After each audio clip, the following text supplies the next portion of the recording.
암이 어떻게 생겼고 어떻게 스프레드 확산이 되고 어떻게 전이 되는지 그것과 관련되어 있는 놀라운 비밀에 대해서 이번 시간에 좀 살펴보도록 하겠습니다. 자, 먼저 시작하기 전에 다큐를 한번 보시고 시작을 할까요? Just like many of us, I thought that the majority of cancer was due to genes, but only 5 to 10% of cancer is actually genetic. Any cancer is caused by a DNA mutation, but that's not enough. So that can cause that first cancer cell, but one cancer cell never killed anyone. 2 cancer cells never killed anyone. But 1 billion cancer cells, now we're running into problems. So we need to reduce the growth factors in our body, like IGF-1. Insulin-like growth factor 1 is this cancer-promoting growth hormone involved in every stage of cancer cell growth and spread and metastases. Any animal protein boosts the level of IGF-1. Dairy products increases your risk for various forms of cancer, especially those related to your hormones. So breast cancer, prostate cancer, ovarian cancer. So this is not a product, even in its most pure state, you want to be consuming because it does come with risk. I found out that dairy can increase a man's chance of getting prostate cancer by 34%. And for women who've had breast cancer, just 1 serving of whole dairy a day can increase their chance of dying from the disease 49% and dying from anything 64%. 빠르게 지나가서 여러분들이 이해가 좀 되셨어요? 이 다큐로 왓더헬스 다큐는 전 세계의 유명한 암 전문가들 뿐만 아니라 암 환자들이라면 한 번 이상은 다들 보셨을 거예요. 여러분들이 유튜브 보실 때 먹방만 보지 마시고 이 왓더헬스 다큐를 좀 보시면 여러분이 굉장히 많이 도움이 되시리라고 생각합니다. 여기 보신 것처럼 닥터 마이클 그레거 박사님은 미국에서도 이제 건강 강의를 많이 하세요. TV에도 방송 프로에 많이 나오는 분이신데, 자, 여기서 BRCA1과 BRCA2 유전자를 가지고 있다 그래서 유전적인 요인에 의해서 브레스트 캔서가 위험 요인에 노출되는 것이 아니다. BRCA 유전자 1이나 2와 같은 유전자 변이는 유전적 요인에 의한 암은 불과 여러분들이 암에 의해서 5% 내지는 10% 정도에 불과하다라고 이야기를 하면서 시작을 해요. 그러면서 그레거 박사님은 모든 암의 원인은 DNA 돌연변이지만 그뿐만이 원인이 아닙니다. 최초의 암세포는 그렇게 형성되지만 암세포 1개가 여러분을 죽이지는 않아요. 암세포 2개라도 사람이 죽는 일은 없어요. 그 암세포가 몇 개가 되면 10억 개가 되면 심각한 문제가 됩니다.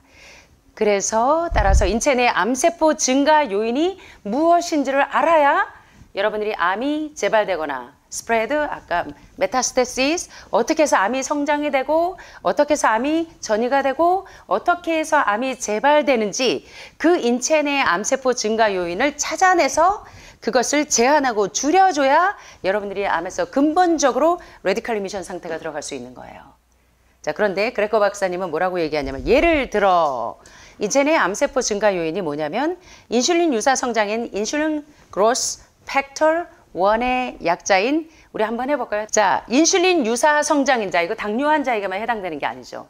모든 암 환자가 왜 소화기부터 살려야 되느냐면 인슐린 저항성을 없애줘야 되는데, 물론 우리가 성장 호르몬이 어느 정도 필요하나 동물성에 있는 인슐린 유사 성장인자인 IGF-1을 원어로 얘기하면 한번 따라해 보시겠습니까? 인슐린, like, growth, factor 1의 약자가 바로 IGF-1이에요. 그래서 인슐린 유사 성장인자인 IGF-1이 뭐냐면 인체 내 암세포 증가 요인이라고 하는 것입니다. 그래서 인체 내 암세포 증가 요인을 줄이기 위해서 암을 증가하는데 가장 큰 기여를 하는 것 중에 하나인 인슐린 유사 성장인자인 IGF-1이 있는데, 바로 암세포를 생성시키는 성장 호르몬이기도 하고, 암세포가 그로스, 성장, 스프레드, 확산, 메타스테시스, 전이와 관련되어 있는 모든 단계의 암세포가 생기고 확산되고 전이 되는데 가장 큰 기여를 하는 것이 뭐냐면 바로 IGF-1이라고 하는 그 특정 단백질인데, 보니까 모든 동물성 단백질이 무슨 수치를 높인대요? 자, IGF-1이 보니까 어디에 다 들어있대요? 아침, 점심, 저녁 즐겨 먹는 채소하고 과일하고 안 친한. 그래서 대개 유방암 환자, 난소암 환자, 전립선 환자 뿐만 아니라 호르몬성 암을 포함한 모든 고형암에도, 암에는 모든 동물성 단백질인 IGF-1이 수치를 올리는 것이 동물성 단백질에 의해서 기인된다는 사실을 알 수가 있습니다. 자, 수잔 레빈은 이어서 이렇게 얘기합니다. 자, 우유 유제품. 아까 보니까 요플레 나오죠, 요플레. 이제 슈퍼에만 가시면 여러분들이 이 젊은 여사님들은 요플레 요거트 많이 좋아해요. 요새는 남자분들도 요거트를 많이 먹는데, 자, 우유 유제품은 다양한 암의 발병을 증가시키고 특별히 유방암이나 난소암이나 전립선암 같은 무슨 암에 위험하다고요? 호르몬 관련 암에 위험합니다. 특별히 나오네요. 유방암, 전립선암, 난소암이 호르몬 관련 암의 발병의 가장 큰 원인이 되는데, 그러니까 우유와 유제품은 아무리 깨끗해도 위험 요인을 생각하면 먹을만 해요? 먹을만 하지 않아요. 먹을만 하지 않습니다. 특별히 우유와 유제품은 남성의 전립선암 발병률을 몇 프로 높여요? 34% 높입니다. 유방암 병력이 있는 여성은 하루에 유제품 몇 인분만 먹어도? 하루에 유제품 1인분만 먹어도 이것쯤이야가 아니라 하루에 유제품 1인분만 먹어도 유방암으로 사망할 확률이 몇 프로요? 49% 증가하고 다른 병으로 사망할 확률은 몇 프로 증가해요? 64% 증가해요. 그래서 원장님 저 매일 우유 먹는데요 하시는 분들은 이제 우유에 있는 카소몰핀이나 또 소아당뇨가 걸리는 경우가 되게 엄마들이 임신 중에 우유를 많이 먹었을 때도 그렇고 아이가 자라날 때 성장기에도 우유를 많이 먹이면 소아당뇨에 발병될 그 위험 요인으로서 많은 논문들이 발표되고 있습니다. 그래서 오늘 수잔 레빈의 이야기도 상당히 중요한 얘기인데, 자, 지금부터 이제 핵심적인 내용들을 좀 살펴보겠습니다. 자, The China Study 한국판 번역 무엇을 먹을 것인가에서 뉴욕 타임즈지는 바로 영양의학의 아인슈타인이라고 불리는 콜린 캠벨 교수의 책 The China Study 한국판 번역 무엇을 먹을 것인가를 일컬어 뭐라고요, 여러분? 여기 보니까 질병역학의 그랑프리, 에피데미올로지, 역학, 예방의학의 정말 이 책은 굉장한 책이에요. 의학도들이라면 이 책을 안 봤다면 참 공부를 다시 해야 될 거예요. 그런데 콜린 캠벨 교수가 충격적인 얘기를 해요. 나는 영양학 교수로서 단백질이 건강에 좋을 뿐 아니라 우리 88세 우리 여사님이 너무 쩌렁쩌렁하세요. 단백질이 건강에 좋아요? 좋지 않아요? 콜린 캠벨 교수는 나는 영양학 교수로서 단백질이 건강에 좋지 않을 뿐만 아니라 암을 유발한다는 사실을 알고 이를 이 더 차이나 스터디 이 책은요 중국 역학에 중국이 굉장히 땅덩어리가 넓죠. 그 넓은 곳에 수많은 암 전문가들이 들어가서 역학 연구를 했어요. 예, 그래서 수많은 이제 종단 연구와 횡단 연구를 통해서 단백질이 건강에 좋지 않을 뿐 아니라 영양학에서는요 단백질이 넘버 원으로 알아요. 단백질이 굉장히 중요한 영양소인 줄 알기 때문에 단백질 연구가 처음부터 끝이라고 해도 과언이 아니에요. 그런데 영양학 교수가 이런 얘기를 해야 돼요. 단백질이 밥벌이 이제 끊기는 거예요. 그죠? 단백질이 건강에 좋지 않을 뿐 아니라 암을 유발한다는 사실을 알고 이를 말하게 됐다는 것은 마치 내가 이교도가 된 느낌이 들게 했어요. 단백질을 적게 먹는 식사만으로도 발암물질로 인한 암 발생을 현저하게 유발한다, 막는다. 자, 이제 여러분이 이제 머리가 한 대씩 맞은 것 같으셔야 돼요. 예. 반대로 식물성 단백질, 콩, 밀, 견과류 등은 육식이나 우유, 유제품과 달리 암을 절대로 발생시키지 않아요. 그래서 이 사실을 이제 콜린 캠벨 교수가 수많은 연구를 통해서 지금까지도 저도 지금 논문을 쓰기도 하고 보기도 하면서 발표도 하면서 콜린 캠벨 교수의 논문을 지금까지도 2025년 심판까지도 나와 있어요. 예, 토마스 캠벨과 그 이하 그 제자들에 의해서도.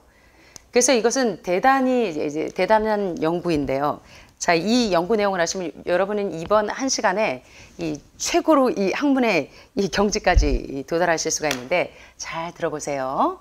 여러분의 암이 왜 생겼는지, 그리고 그 암이 왜 옆으로 자꾸 전이가 되는지, 그리고 그 암이 수술하고 항암해서 이제 다 낫다고 했는데 왜 다시 재발이 됐는지 그 원인이 뭔지를 좀 아셔야 되는데, 자, 여기 보시는 것처럼 암세포가 생기고 또 그 암세포가 성장하고 또 그 암세포가 전이가 되는 것에 관여하는 주 범인이 있는데 누구래요? 범인이?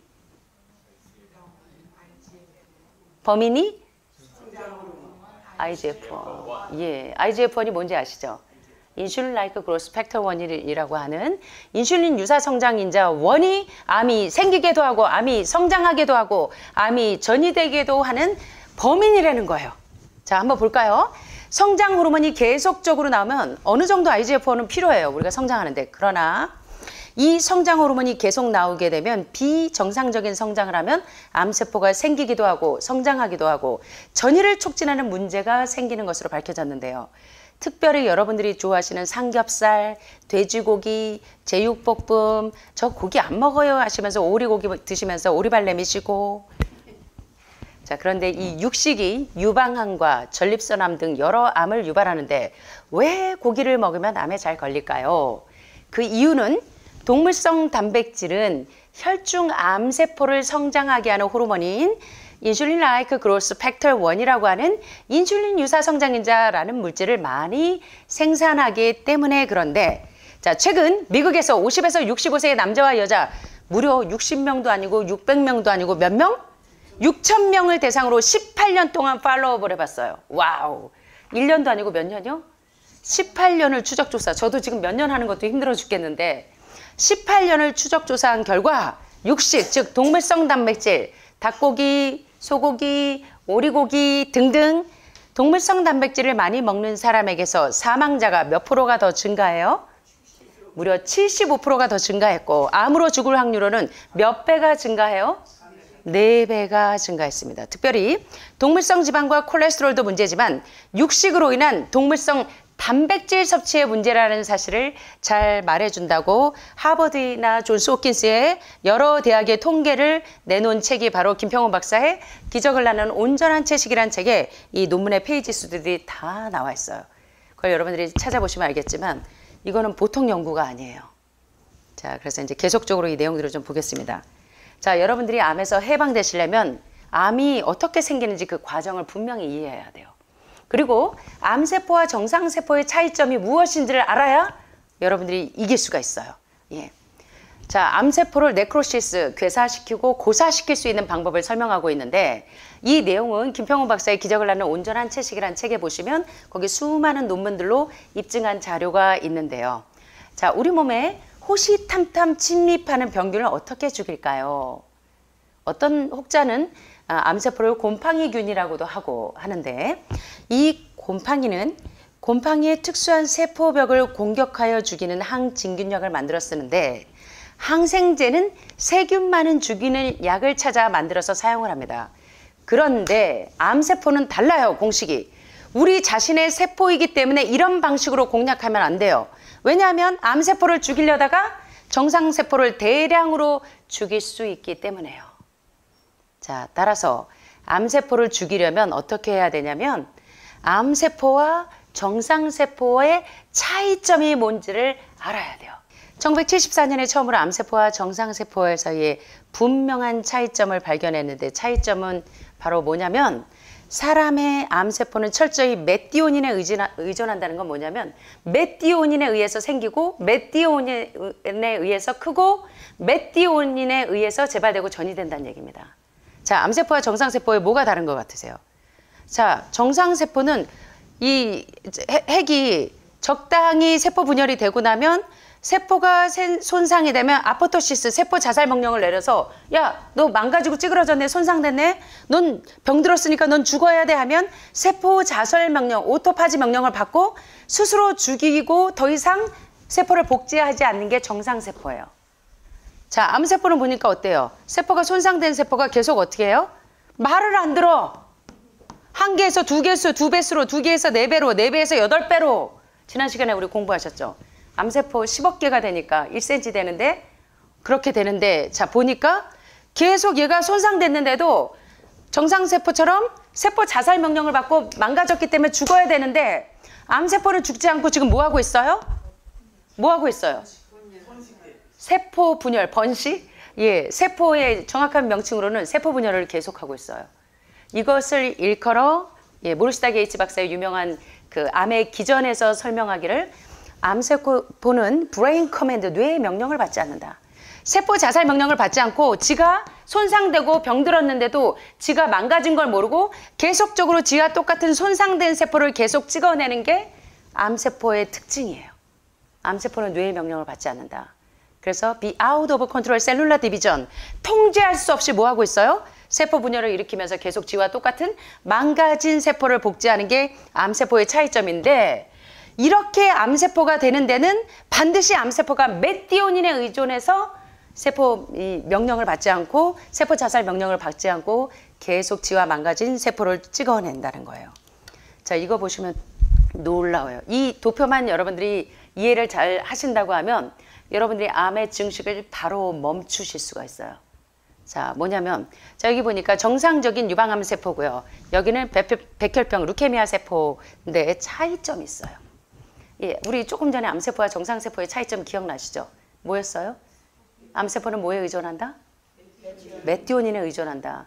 자, 메티오닌이 뭔가요? 메티오닌은 콩에도 많고, 예, 그런데 자, 보시면 일단 요거부터 보세요. 요 왼쪽 도표하고 오른쪽 도표에 차이점이 있어요. 자, 왼쪽 도표를 보시면 정상 유방세포가 메티오닌 유무에 상관없이, 메티오닌이 있거나 없거나 상관없이 어떻게 해요? 노메티오닌은 요 까만 점이고요. 메티오닌은 요 하얀 점이에요. 근데 정상세포는 요 메티오닌이 있거나 메티오닌이 없거나 그냥 잘 자라요. 자, 그런데 오른쪽에 있는 이 초록색의 루케미아, 백혈병 암세포는요, 메티오닌이 있을 때는 암이 커요, 안 커요? 암이 줄어들어요, 커요? 그죠? 메티오닌이 없을 때는 암이 커요, 줄어들어요? 보이세요? 예, 백혈병 암세포, 루케미아뿐만 아니라 모든 암에서. 자, 오른쪽 백혈병 암세포는 메티오닌이 있을 때는 잘 크고, 메티오닌이 없을 땐 성장하지 않으면서 그대로 유지하는 것을 보여줍니다. 자, 패트리 배양 접시 실험에서 정상세포는 메티오닌이 있거나 없거나 그대로 상관없이 잘 자라지만, 암세포는 메티오닌 아미노산을 넣지 않으면 더 이상 자라지 않고 멈춰요. 캔서 돌먼시 상태로 암이 딱 멈춰버리는 거예요. 자, 그래서 암세포는 메티오닌 아미노산을 넣지 않았을 때는 자라지 않고 죽는 것을 발견했어요. 즉, 골수성 백혈병 암세포, 이 루케미아뿐만 아니라 메티오닌이 꼭 있어야만 암세포가 생성하고 성장하고 전이되는구나 하는 이 공식을 여러분들이 이제 여기서 보실 수가 있어요. IGF-1뿐만 아니라 메티오닌이 얼마나 중요한지를 알았어요. 자, 그럼 이 메티오닌은 뭐냐면 유황기가 있는 필수 아미노산 단백질의 하나인데, 여기서 보시는 것처럼 위 도표를 좀 보시면 메티오닌이 가장 많은 음식은 이 붉은색이에요. 자, 붉은색. 자, 메티오닌이 가장 많은 음식이 뭐예요? 자, 여기 보니까 가장 수치가 높은 게 요거 정어리 참치캔 같은 거 보이시죠? 넘버 원이 메티오닌은, IGF-1은 동물성 단백질 고기에 많았는데, 메티오닌이 어디에 가장 많아요? 보니까 583이나 레벨이 오른 게 생선 캔이었고, 요건 뭐 같으세요?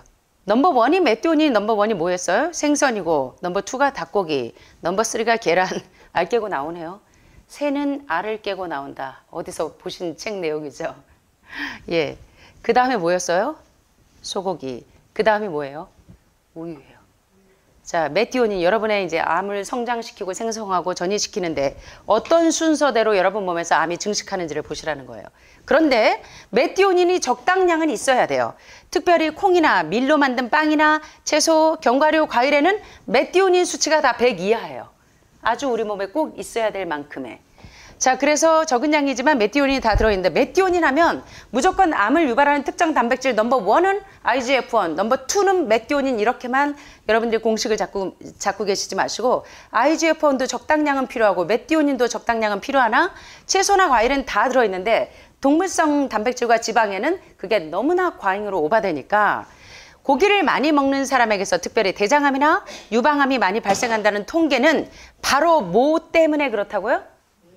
메티오닌이 많은 음식을 먹었기 때문에 여러분의 암이 재발되기도 하고 전이되기도 한다는 것입니다.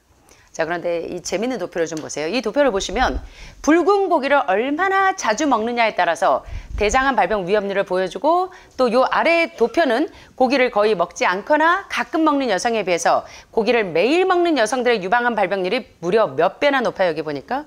Meat use and breast cancer risk, 유방암에 고기를 사용하는 사람들이 유방암에 걸릴 위험에 대한 비율을 봤더니, 자, 여기 보니까 occasionally, 거의 가끔, rarely, 아주 거의 드물게 먹거나 나대돌 전혀 먹지 않을 때는 리스크가 1밖에 안 돼요. 근데 이제 eating meat daily, 매일 고기를 먹는 사람은 무려 몇 배? 몇 배? 8.5배나 유방암의 위험에 노출된다는 거예요. 8.5배, 대장암도. 그래서 고기를 매일 먹는 여성들의 유방암 발병률이 8.5배, 즉 850%가 높다는 것을 보여주는데, 자, 이 위에 도표들 보세요. 재밌습니다. 소고기, 돼지고기, 양고기를 먹는 빈도수와 대장암 발병 위험률의 이 퍼센테이지를 냈는데, 한 달에 한 번 이상 소고기나 돼지고기, 양고기를 먹을 때는 대장암 발병 위험률이 제로예요. 한 달에 한 번 이하일 때는. 그런데 한 달에 한 번 이상, 한 주일에 한 번 먹으면 대장암 발병 위험률이 39%가 올라가고, 한 주일에 2번이나 4번 고기를 먹으면 50%가 올라가고, 한 주일에 5번 내지 6번 드시면 84%. 매일 에브리데이 계란 하나씩, 1등급 계란 하나씩 드셔도 대장암 발병률이 몇 프로나 올라가실지 이제 아시겠어요? 모르시겠어요? 아까도 저한테 고기 안 먹어요, 계란 매일매일 먹는 거 왜는 하셨잖아요. 예. 매일 한 번 이상 드시면 대장암 발병 위험률이 무려 149% 올라가신다는 거예요. 그래서 원인이 뭔지를 아실 필요가 있는데, 따라서 암을 예방하기 위한 전략은 무엇이 적은 음식을 먹어야 해요? 정상세포와 암세포의 차이점은 암세포는 메티오닌에 의존하기 때문에 메티오닌이 적은 음식을 먹어야 하고, 암이 다른 기관으로 전이 되는 것을 막기 위해서도 어떤 걸 드셔야 돼요? 메티오닌이 적은 음식을 먹어야 돼요. 사람 몸에서 메티오닌 억제는 주로 채식을 하면서 이루어질 수가 있고, 또 큰 메티오닌이 적은 식품이기 때문에 필수 단백질이 풍부하고 프리 레디칼 활성산소를 줄여주는 가장 좋은 장수식품이라 해도 과언이 아니에요. 제가 지금 이제 유방암 환자들 그 논문을 또 지금 작성을 하고 있는데, 유방암 환자에게서 이 콩 속에 있는 이 그 아이소플레본이 이 유방암 종양을 성장을 어떻게 멈추는지, 또 아마씨가 유방암과 난소암에 이 종양이 성장하는 것을 어떻게 억제하는지 그 기전을 설명하는데, 콩에는 아주 적당량의 메티오닌이 들어있어서 유방암, 난소암, 전립선암에게도 오히려 고기처럼 암을 키우는 것이 아니라 암의 사이즈를 줄여주고 근본적인 치유를 할 수 있게 해준다는 것입니다. 따라서 규칙적으로 고기를 먹는 사람들은 수명이 가장 짧고 퇴행성 질환, 만성 질환의 발병률이 상당히 높을 가능성이 높고, 세계 여러 나라의 국민건강 통계 보고서에 따르면 산업화된 세계에서는 2명 중에 1명이 심장병이나 혈관 질환으로 사망할 것인데, 심장병은 암이 바짝 뒤를 따라붙는 세계 최고의 위험한 질병이에요. 그래서 여러분들이 아시는 것처럼 에셀스틴 박사, 콜텔 에셀스틴 역시 전 클린턴 대통령의 주치. 클린턴 대통령은요, 햄버거 왕이에요. 그래서 끼니 때마다 햄버거의 패티를 그렇게 좋아하셔가지고, 예, 소고기에 있는. 그래서 이제 계속 카디악 어레스트를 초래해서 계속 쓰러질 때, 그때 이제 자기가 마지막 죽을 고비를 넘기고 나서 서점에 가서 접한 4개의 책 중에 하나가 딘 오니시 박사의 책이고, 그 다음에 콜텔 에셀스틴 박사의 책에서 바로 따라해 보시겠습니까? 지방이 범입니다. 예, 여러분들이 그렇게 끔찍하게 생각하시는 단백질과 지방이 심장 질환, 심장의 이 동맥을 계속 플라그가 점점 동맥벽을 두껍게 해서 심장 혈관에 산소를 들어가는 것을 막고 방해하는 것이 바로 누가 범인이냐면 지방이 범인이라는 거예요. 1961년 6월 미국의 의학협회가 채식주의 식단이 신동맥 혈전 색전성 질환의 90%와 관상동맥 폐색의 97%를 예방할 수 있다고 보고했습니다. 그래서 콜텔 에셀스틴은요, 세계적인 심장 전문이라서 수술, 심장 우회로 수술, 뭐 스텐트 바이패스 수술의 대가이세요. 근데 이분이 수술로 환자를 고치는 게 아니라 에셀스틴 프로그램, 식단 프로그램으로 고치세요. 그래서 에셀스틴 박사에 가면 심지어 아보카도조차도 제안을 해요. 그런데 여러분들은 기름에 튀기고 볶고 지지고, 예. 그래서 킴 윌리엄스 박사님이나 데니스 벌킷 박사님은 여러분들이 회복되시려면 여러분 집에 있는 후라이팬부터 다 갖다 버리세요 하는 게 바로 그래서이고, 또 킴 윌리엄스 박사는 세상에는 2부류의 의사가 있다. 한 부류는 무슨 의사와? 논문을 읽어본 의사와, 한 부류는 논문을 읽어보지 않은 의사. 그래서 논문을 읽어본 의사들은 당연히 저지방 채식을, 킴 윌리엄스 박사님도 육식을 즐기시던 분이셨어요.